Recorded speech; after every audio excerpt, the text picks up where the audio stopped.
जैसे ठाकुर जी का जो जीवन का दर्शन, वो है विशाल, वो है अनंत। इसको एक छोटा सा निर्धारित समय के अंदर आप लोगों के सामने रखना मेरे लिए नामुमकिन है। मैं काम करता हूँ एक मल्टीनेशनल कंपनी में और एक डिपार्टमेंट का, एक फंक्शन का मैं हेड हूँ। मेरा जो सहकर्मी है कभी कभी मुझे बोलते हैं, तुम तो ठहरे स्पिरिचुअल आदमी, इस कॉर्पोरेट वर्ल्ड में तुम क्या करते हो? तुम एक आध्यात्मिक जगत का आदमी लगते हो। इस जो कॉर्पोरेट वर्ल्ड जहाँ पे money, revenue, profits, operating margin, aggression, aggressiveness, drive, वो सब दिखाना होता है। तुम एक ठंडा मिजाज का एक स्पिरिचुअल आदमी, तुम यहाँ पे ज्यादा देर टिक नहीं पाओगे। मैं कॉर्पोरेट वर्ल्ड में अभी तक 25 इयर्स अतिबाहित कर चुका हूँ। जब बात होता है मैं उनको बताता हूँ, देखिए स्पिरिचुअल वर्ल्ड और मेटीरियल वर्ल्ड दोनों में अंतर क्या है? मुझे तो नहीं लगता कुछ अंतर है। मैटर और स्पिरिट दोनों के बीच कोई अंतर नहीं है। जब स्पिरिट कंडेंस्ड होता है, घनीभूत होता है, तब मैटर बन जाता है। जैसे वाटर वेपर जब कंडेंस्ड होता है तब वाटर बनता है, और जब वाटर फ्रोजन होता है तब वो बर्फ बन जाता है। तो इसी तरह स्पिरिट जब कंडेंस होता है तो मैटर बन जाता है। साइंटिस्ट अल्बर्ट आइंस्टाइन ने कहा है E is equal to mc square. उसका मतलब है मैटर और एनर्जी दोनों के बीच कोई फर्क नहीं है। Both are interchangeable. The condensed form of matter, the condensed form of energy और spirit matter. And when the matter dissipates, when matter disperses, it becomes spirit. हम उसको एक उदाहरण के रूप से समझ सकते हैं। मेरा जो शरीर है वो है मैटर। मैं शरीर को देख सकता हूँ, छू सकता हूँ, टच कर सकता हूँ, लेकिन मेरे अंदर जो एनर्जी है, जो मेरा शरीर को चलाता है, उसको मैं देख नहीं पाता। लेकिन वो एनर्जी है, वो शक्ति मेरे अंदर है, लेकिन वो शक्ति को मैं देख नहीं पाता।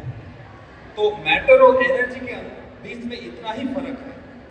मैटर को हम हमारे जो सेंस ऑर्गन्स उससे देख सकते हैं। स्पिरिट उसको हम हमारे सेंस ऑर्गन से देख नहीं सकते, उसको टच नहीं कर सकते, उसका आवाज़ सुन नहीं सकते, उसको हम देख नहीं सकते, उसका स्मेल कैसा है वो उसका कोई स्मेल नहीं होता है, लेकिन उसको फील कर सकते हैं। हमारे अंदर जो स्पिरिट या एनर्जी है उसको हम अनुभव कर सकते हैं, लेकिन वो देखने में कैसा है उसका कोई आकार नहीं है, हम उसको देख नहीं सकते। जैसे अगर मुझे स्मार्टफोन चाहिए तो मैं बाजार जाके स्मार्टफोन खरीद लेता हूँ, लेकिन खरीदने से पहले मेरा मन में एक सोच होता है कि मुझे स्मार्टफोन लेना है। मेरा मन में अगर सोच नहीं होगा तो कभी भी ये स्मार्टफोन में खरीद नहीं होगा। तो पहले एक सोच, एक थॉट, एक चिंता, एक आइडिया, जिसको हम जब मटेरियलाइज करते हैं तब वो मैटर बन जाता है। सोच को जब हम मटेरियलाइज करते हैं तब तो मैटर बन जाता है। तो मेरा जितने सारे मटेरियल पोजीशन है, मेरा घर, मेरा गाड़ी, मेरा फोन, मेरा बाइक, मेरा फ्रिज, सब कुछ मेरा मटेरियल वर्ल्ड के अंतर्गत है। और मेरे जितने सारे सोच हैं, मेरा जो मन है, मेरा जो चिंता है, मेरा जो चिंतन है, वो सब मेरा स्पिरिचुअल वर्ल्ड है। तो my thoughts, my ideas, my desires, when I materialise them, they become my material world. तो भाई वो माता, अगर मेरा मटेरियल वर्ल्ड में मुझे प्रोग्रेस चाहिए तो मेरा थॉट्स, मेरा आइडियाज, मेरा डिजायर्स, मेरा चिंतन, मेरा मनन तो हाई क्वालिटी का होना चाहिए। अगर मैं मटेरियल वर्ल्ड में प्रोग्रेस करना चाहता हूँ स्पिरिचुअली प्रोग्रेस करना पड़ेगा। मेरा थॉट्स अगर ऊंचा नहीं होगा तो मेरा ऊंचा थॉट्स अगर नहीं होगा, थॉट्स मेरा निम्न मान का होगा, तो मैं वही थॉट को मैं मटेरियलाइज करूंगा, जो मैटर मिलेगा वही वैसा ही होगा। तो इसीलिए जीवन में चाहिए स्पिरिचुअल थॉट्स, स्पिरिचुअल प्रोग्रेस। और स्पिरिचुअल प्रोग्रेस तब संभव होता है जब जीवन में एक आदर्श होता है, एक जीवन में जब एक गाइड होते हैं, जिनको देख के, जिनके साथ वार्तालाप करते हुए, जिनको मेरा प्रश्न पूछते हुए स्पिरिचुअल लाइफ में आगे कैसा जाना है ये मैं समझ सकता हूं। आज हम जब आदमियों से, लोगों से पूछते हैं, लोग कहते हैं कि जीवन आदर्श या गुरु का प्रयोजन क्यों है। मैं तो आकाश में, आसमान में जो ईश्वर हैं उनको तो डायरेक्टली पूजा कर सकता हूँ, सीधा उनके साथ मेरा नाता है। मेरा ईश्वर और मेरे बीच और एक गुरु का प्रयोजन क्या है। श्री श्री ठाकुर जी के विशिष्ट भक्त केशव प्रसन्न भट्टाचार्य ने श्री श्री ठाकुर से वही सवाल किया था कि ईश्वर और मेरे बीच और एक इंटरमीडियरी का आवश्यकता क्या है। श्री श्री ठाकुर जी ने कहा, आसमान में जो भगवान है उनसे तुम क्या बात कर सकते हो? वो देखने में कैसा है तुम्हें क्या पता है? उनके आकार कैसा है क्या तुम्हें मालूम है? उनको कहते हैं निराकार, असीम, अनंत। ना कभी उनसे कोई वार्तालाप हुए, ना कभी देखा। श्री श्री ठाकुर जी ने कहा, तुम जब प्रेम के बारे में बात करते हो, माँ की याद आती है। माँ को देखते हुए प्रेम क्या है तुम समझते हो। जब कविता की बात करते हो, कवि गुरु रविंद्रनाथ टैगोर की याद आता है। उनको देख के तुम समझ सकते हो कवि क्या होता है, कविता क्या होता है। इसी तरह जब भगवान की बात होती है, जीवन में ऐसा क्यों आदमी का प्रयोजन नहीं है जिसको देख के तुम समझ सकते हो भगवत्ता क्या है, ईश्वर का गुण क्या है, ईश्वर का गुणावली क्या है। ऐसा एक आदमी का क्या प्रयोजन नहीं होता है जिसको देख के तुम्हें पता चल सकता है कि ईश्वर क्या है और कैसे है। एक माँ ने श्री श्री ठाकुर जी से आके पूछा, ठाकुर मैं मंदिर में जाता हूँ, भगवान से पूजा करता हूँ, गुरु क्यों चाहिए? श्री श्री ठाकुर जी ने कहा, जब कोई मंदिर में चोर जाता है, ईश्वर का जो मूर्ति है, मूर्ति के सामने प्रणाम करके कहता है, हे ईश्वर मैं आज चोरी करने के लिए जा रहा हूं, मुझे आशीर्वाद दो। कोई मूर्ति के अंदर जो ईश्वर होते हैं वो चोर को नहीं कहते हैं बेटा रुक जाओ, चोरी करना अच्छी बात नहीं है, चोरी करने के लिए मत जाओ। मंदिर के अंदर, मूर्ति के अंदर जो ईश्वर है वो उसको रोकते नहीं है, ना वो बुरा काम करने से रोकते हैं, ठोकर देते हैं, ना अच्छा काम करने के लिए प्रोत्साहित करते हैं। करते हैं कौन? एक गुरु जिसके अंदर वही भगवत्ता उत्पन्न हुआ, जिनको देख के आदमी को पता चल सके कि ईश्वर क्या है। श्री श्री ठाकुर जी ने कहा, ईश्वर, श्री ठाकुर जी ने कहा, the master is the materialized form of bliss and he is absolute. गुरु भगवान की साकार मूर्ति है, वो अखंड है।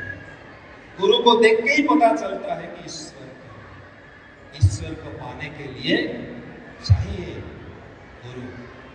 कृष्ण प्रसन्न भट्टाचार्य जी ने श्री श्री ठाकुर जी से पूछा, ठाकुर ईश्वर अनंत है, ईश्वर असीम है, ईश्वर निराकार है, और निराकार ईश्वर एक 4.5 हाथ के मनुष्य के अंदर कैसे आ सकता है? वो कैसे संभव है? जो निराकार है वो आकार के अंदर कैसे आ सकता है? श्री श्री ठाकुर जी ने कहा, मैच स्टिक आपने देखा है, दियासलाई देखा है? केस्टोदा ने कहा हाँ। ठाकुर जी ने कहा, जो छोटा सा जो मैच स्टिक है, इसको अगर तुम जला लेते हो, वो इससे जो आग निकलता है, वो आग अगर बढ़ना शुरू करता है, इस आग के अंदर क्या इतना क्षमता है, सारा पृथ्वी ध्वंस कर सकता है। केस्टदा ने कहा, इस आग को अगर रोका नहीं जाता है तो उसके अंदर क्षमता है सारा विश्व को ध्वंस कर सकता है। श्री श्री ठाकुर जी ने कहा, एक छोटा सा मैच स्टिक, उसके अंदर अगर क्षमता होता है सारा पृथ्वी को ध्वंस करने का शक्ति अगर उसके अंदर होता है, 4.5 हाथ के मनुष्य उसके अंदर सर्वशक्तिमान अनंत असीम निराकार ईश्वर क्यों नहीं आ सकते? उनके अंदर क्यों निराकार ईश्वर आकार लेके आ नहीं सकते? अवांग मानस ईश्वर आ सकते हैं। हम लोग इसीलिए जीवन में श्री श्री ठाकुर को पकड़े हैं, श्री श्री ठाकुर को इसीलिए पकड़े हैं कि जीवन में अगर हमें जीवन का आनंद को उपभोग करना है, जीवन में सुख शांति में रहना है, जीवन में बचना और बढ़ना हम लोग चाहते हैं, तो इसका कौशल सीखने के लिए, उसका टेक्निक पता करने के लिए जीवन में गुरु चाहिए। श्री श्री ठाकुर जी ने कहा, चाहे तुम जितना बड़ा आदमी हो, तुम अगर डिसाइपल नहीं बनोगे, तुम्हारा जीवन डिसिप्लिन नहीं होगा।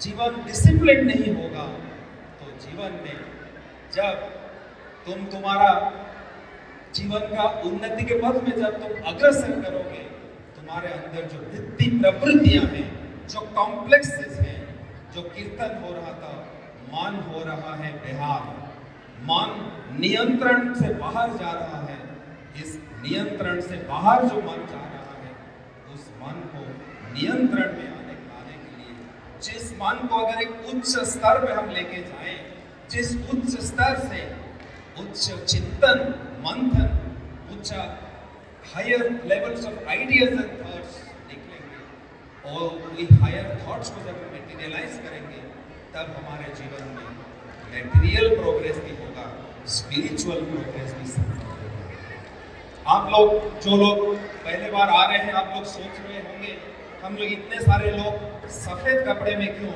आए हैं? हम लोग सारे लोग सफेद कपड़े पहने हुए हैं और इसके पीछे कारण है, उसके पीछे एक राज है। वो कारण है जो आप लोग इंद्रधनु देखा होगा आसमान में, इंद्रधनु का 7 रंग होता है। 7 रंग को अगर आप मिला लेते हैं तो जो रंग होता है वो है सफेद रंग। जीवन में जितने सारे रंग हैं वो रंग इस सफेद रंग में समाहित है। हम लोग जो श्री श्री ठाकुर जी के आश्रित हैं, हम लोग वही मानते हैं हमारे जीवन में श्री श्री ठाकुर जी को पकड़ के जीवन का सारा रंग हम लोग अनुभव करते हैं, लेकिन किसके साथ हम अटैच नहीं हैं? हमारे सारा रंग है लेकिन किसके साथ हम लोग अटैच नहीं हैं। और समय हो गया है, सत्संग का समय सीमित होता है। आप लोग इतने दूर से आए हैं, इस आनंद उत्सव महोत्सव में योगदान करने के लिए आप लोग सभी का मंगल कामना करते हुए परम पिता के रातुल चरण में प्रार्थना करता हूँ। वंदे पुरुषोत्तम। जय।